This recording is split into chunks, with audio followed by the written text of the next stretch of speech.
Bratwurst and sauerkraut with fries have become a hit in London. There are now several branches of Hermann the German across the capital city. The two owners import all their specialty German sausages from a free-range farm in the Black Forest. Londoners have taken to coming here for a traditional German lunch. There's a sense of fraternity across Northern Europe. I do think there's a certain link between the sort of beer-drinking Northern European nations. We perhaps feel slightly bounded together in a kind of unified culture, and then you've got the sort of wine-drinking, olive-eating nations in the south. I think attitudes are changing, especially with a lot more people, kind of Berlin coming on the scene in terms of like a destination for young people to travel and go to. The good thing about the English and Germans, we've got a great sporting rivalry. I think there's very few countries around the world where there's such a connection with sport as we have with Germany.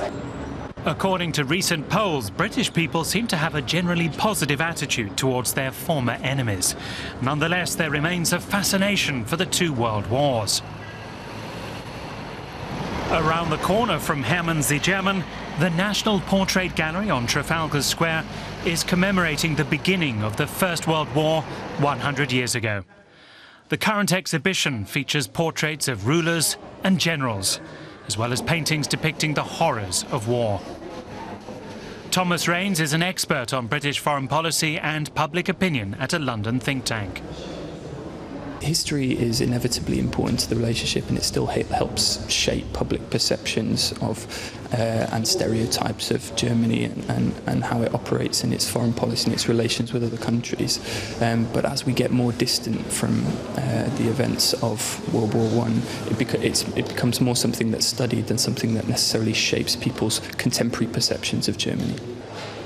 He points out that the old hostilities have been replaced by cooperation in Europe, although this is not always smooth.